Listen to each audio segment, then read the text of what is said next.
Hail, Ra, that goest in thy bark into the caverns of the dark. Good morning, everyone.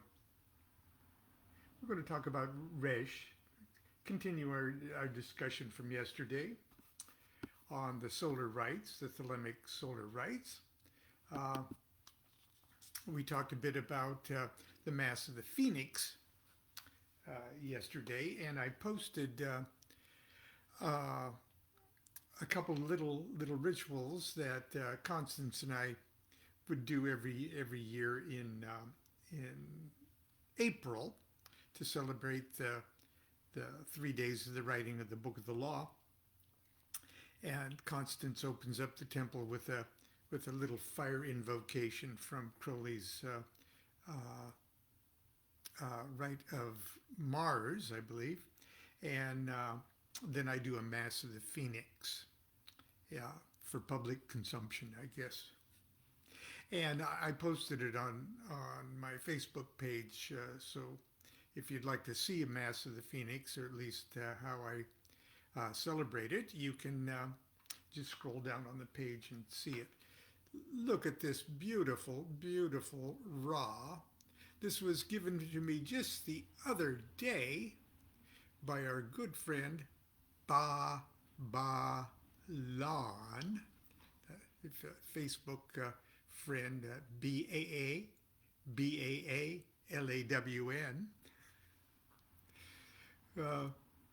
who we met over at the little bookstore over here in Sacramento, and just before she went into the hospital to get a little operation. So we hope Lon is doing well, and thank you very much for this gorgeous, gorgeous piece of artwork that I believe she made herself. So, and it's very appropriate because we're going to talk about another solar rite,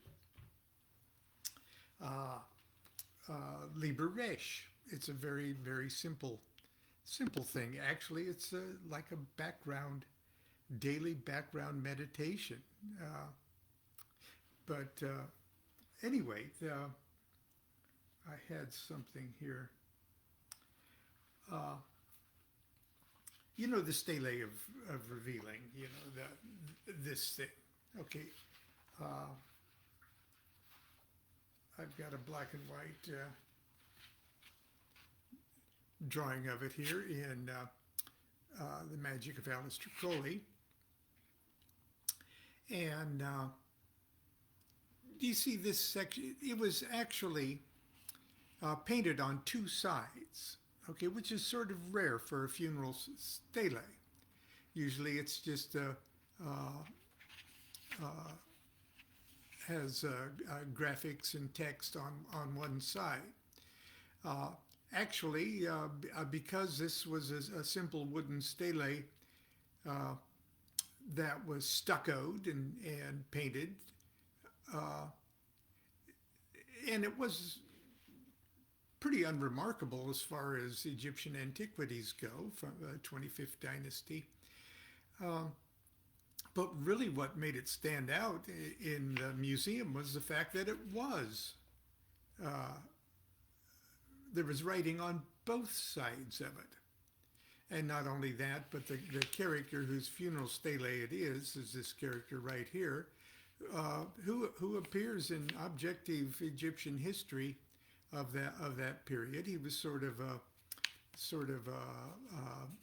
priest counselor to several administrations. That's Ankh-Afna Khonsu. As a matter of fact, you can probably find references to Ankh-Afna Khonsu in objective empirical history. But what was interesting was that it was engraved on the back or painted on the back with a particular magic spell. Okay, and this is the magic spell that was engraved upon the foot, okay, of of a stone or clay scarab, a representative of a scarab beetle, about the size of a fist. And on the bottom side of that scarab was this particular magic spell. Now, that particular scarab that has that particular spell on its foot replaced the heart of the mummy before it was wrapped up for eternity. This is the magic spell that vivifies the heart of the deceased. So it was a pretty cool thing because it actually made this whole front and back, it made it the equivalent of a giant vibrating heart chakra with the magic spell printed on the bottom. And it was the stele that attracted the attention of Rose Crowley in 1904 at the Bullock Museum when she said, that is where this voice I'm hearing is coming from. So it's a pretty important stele in the wonder story of the beginning of the magical thelemic movement. Here's the paraphrase. Crowley had the stele translated as best he could in those days, first into French, and then he paraphrased that into English. And here's what that spell says. Above the gemmed azure, the naked splendor of Nuit, she bends in ecstasy to kiss the secret ardors of Hadit.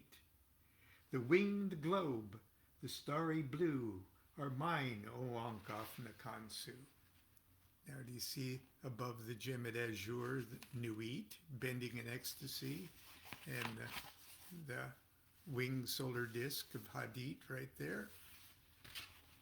Ankh of Nakansu.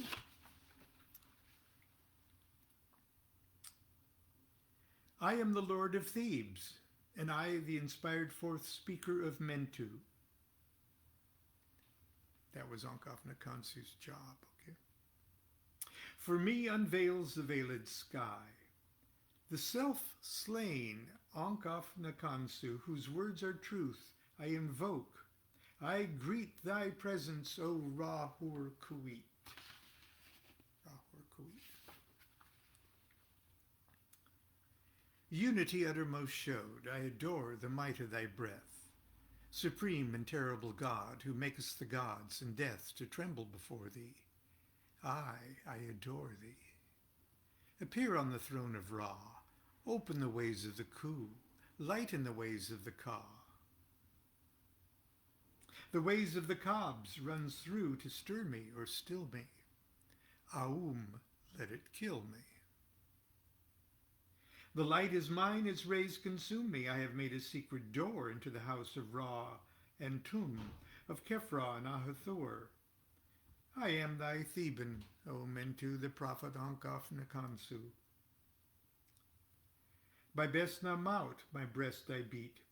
By wise Tanik I weave my spell.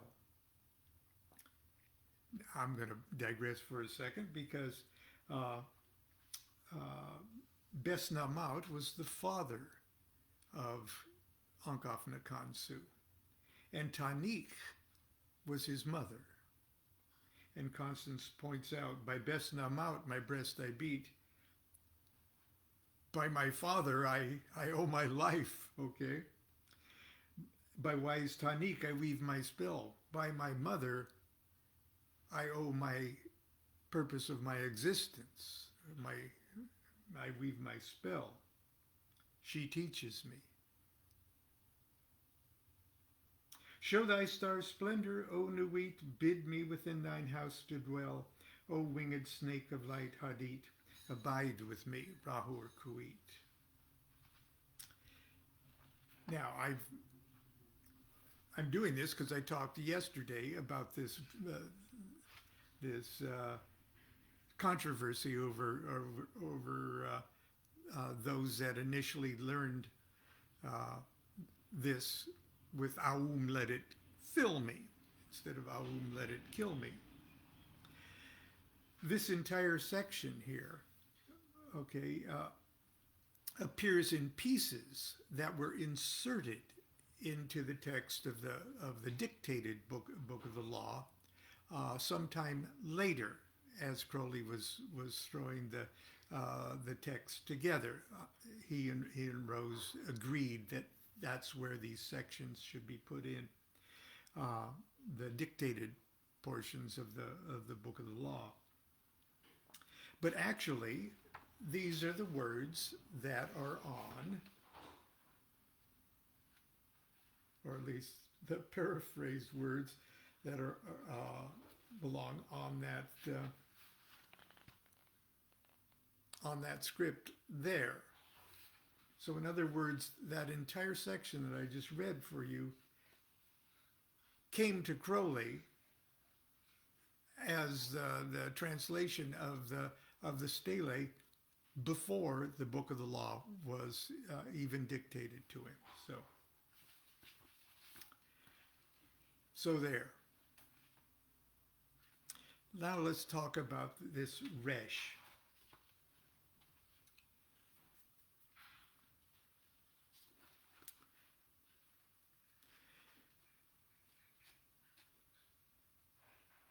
RESH, I'm going to read through it. It's very short, but the imagery that is evoked during RESH is that of the Egyptian solar barge or bark, that boat, the boat ride.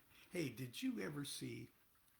It's kind of a cheesy film, but it's kind of neat too. The Gods of Egypt. Came out 5 or 6 or 7 years ago, and I first saw it in Beijing, and my Chinese hosts took me to see it, and so it was in English with Chinese subtitles, and so it was an interesting event anyway, just to go see it. But there's one scene where Jeffrey Rush plays Ra, okay? And predictably, he just chews the scenery in it. But there's a scene where they follow Ra on his boat from sunset to sunrise. So he's taking his boat, his solar boat, through the underworld. And he's fighting every step of the way, every nanosecond to nanosecond of the darkness. He's holding on to the solar ray as darkness, as the god Typhon is attempting to destroy him. And it's so cool. It's just absolutely so cool. Now remember yesterday when we did the Mass of the Phoenix, how the last rays of the sun are trapped in the drop of blood on the chest of the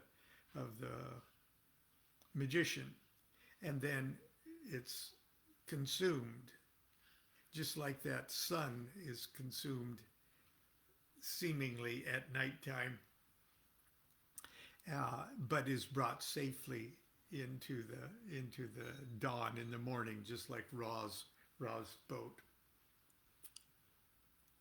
Well, we know that the sun stays on all the time. Okay, the ancients didn't all put that together until just quite recently in human history and human consciousness. And in a sense, it is a misreading of the celestial events. It's a misreading of objective reality. But it is a reading. Okay, and for practical purposes, it works for us to think that there's night and there's a pulse, a certain duality to existence.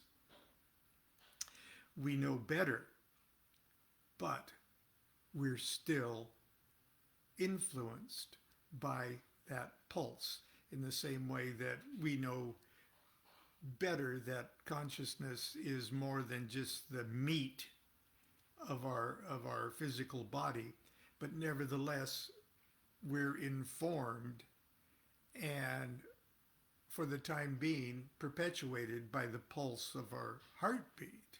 Okay, that pushes the meat blood through our meat bodies. Okay, but we know we're more than that. But anyway, here are the personages of Liber RESH. Tahuti, or Thoth, the ibis-headed psychopomp of the Egyptians, is stationed at the prow, and Horus, the son of the sun, acts as the divine helmsman. Ahathur, the Egyptian Venus, whose month of November, Scorpio, marks the cross quarter of the year when darkness triumphs over the light. Tum, or Tmu, the god of the west, the setting sun, and the god of the sun at night. Kefra, as the Egyptian desert scarab perpetually rolls a ball of dung in which her eggs are stored, so too Kefra, the celestial scarab, rolls the sphere of the sun across the heavens. In other words, the propelling energy of the sun. According to some accounts, Crowley taught the residents of the Abbey of Thelema to recite the following portions of the Book of the Law, or the Adorations, this way. And this is what he identified as the Adorations. The section that starts, Unity uttermost showed, I adore the might of thy breath, supreme and terrible God, who makest the gods in death to tremble before thee. Appear on the throne of Ra, open the ways of the Khu, lighten the ways of the Ka. The waves of the Kabs runs through to stir me or still me. Aum, let it kill me. The light is mine, its rays consume me. I have made a secret door into the house of Ra and tomb, of Kefra and Ahathur. I am thy Theban, O Mentu, the prophet Omkaf Nakansu. By best Namaut, my breast I beat. By wise Tanik, I weave my spell. Show thy star splendor, O Nuit. Bid me within thine house to dwell. O winged snake of light, Hadit. Abide with me, Rahur Kuit. This is a particularly effective exercise, especially for the magician who's learning or already proficient in the assumption of God forms. Okay. Now, I have to confess that my teacher taught me to say, Aum, let it fill me. And her teacher was Jane Wolfe, who was with Crowley at the Abbey of Thelema, and the adorations were taught to them. And obviously, she told Phyllis that it was Aum, let it fill me.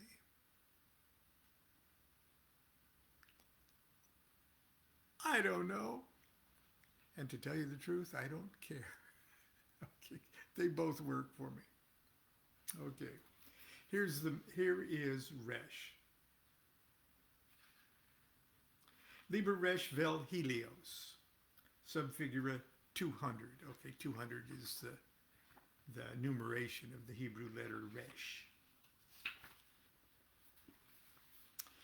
These are the adorations to be performed by aspirants to the AA.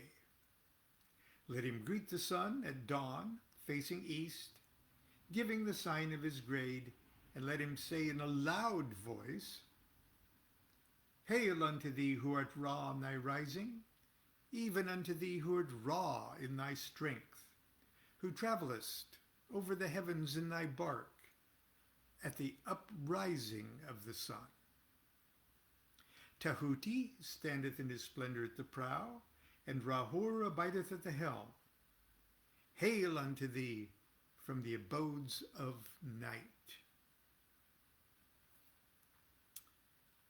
Now, if we were to follow the suggestions that Crowley then did the particular adorations, then we would say, Unity uttermost showed, I adore the might of thy breast, supreme and terrible God who makes the gods and death. We would recite that section. So RESH would be 2 parts. Hail unto thee who art raw in thy rising. And then afterwards, Unity uttermost showed, I adore the might of thy breast, supreme and at noon, let him greet the sun facing south. Now, think about what's happening here. You face east in the morning. Okay. And in the afternoon or at noon, you face south.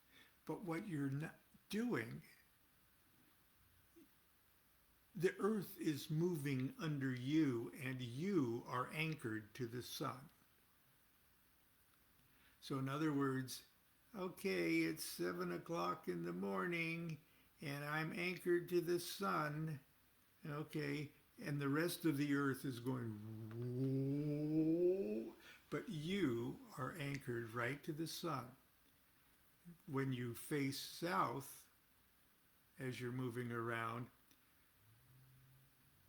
you are stationary. It's the earth that's moving around. And once that starts to dawn on you, that's what's happening as you're doing RESH, that you aren't facing another direction. The other direction is what's moving. Or what you're standing on is moving, okay, and you are anchored to the sun. But I digress. Also at noon, let him greet the sun facing south, giving the sign of his grade, and let him say in a loud voice, Hail unto thee who art Ahathur in thy triumphing, even unto thee who art Ahathur in thy beauty, who travellest over the heavens in thy bark at the mid-course of the sun. Tahuti standeth in his splendor at the prow, and Rahur abideth at the helm. Hail unto thee from the abodes of morning. And then the Unity uttermost showed, I adore. Also at sunset, let him greet the sun facing west, giving the sign of his grade, and let him say in a loud voice, Hail unto thee who art tomb in thy setting, even unto thee who art tomb in thy joy, who travellest over the heavens in thy bark at the down-going of the sun. Tahuti standeth in his splendor at the prow, and Rahur abideth at the helm. Hail unto thee from the abodes of day. Unity uttermost showed. Okay. Lastly, at midnight, let him greet the sun facing north, and give the sign of his grade. And let him say in a loud voice, Hail unto thee who art Kephra in thy hiding, even unto thee who art Kephra in thy silence, who travellest over the heavens in thy bark at the midnight hour of the sun. Tahuti standeth in his splendor at the prow, and Rahur abideth at the helm. Hail unto thee from the abodes of evening. And after each of these invocations thou shalt give the sign of silence, and afterwards thou shalt perform the adoration that is taught to thee by thy superior. And then do thou compose thyself to holy meditation. Also it is better if these adorations thou assume the God form of whom thou adorest. And if thou didst unite with him in the adoration of that which is beyond him. Thus shalt thou be ever mindful of the great work which thou hast undertaken to perform, and thus shalt thou be strengthened to pursue it unto the attainment of the stone of the wise, the summum bonum, true wisdom, and perfect happiness. Okay, that's our comment on Liber RESH. It's almost noontime.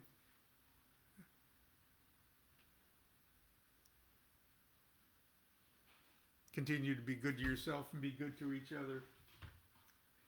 And we'll see you tomorrow. Do what thou wilt shall be the whole of the law. Love is the law, love under will.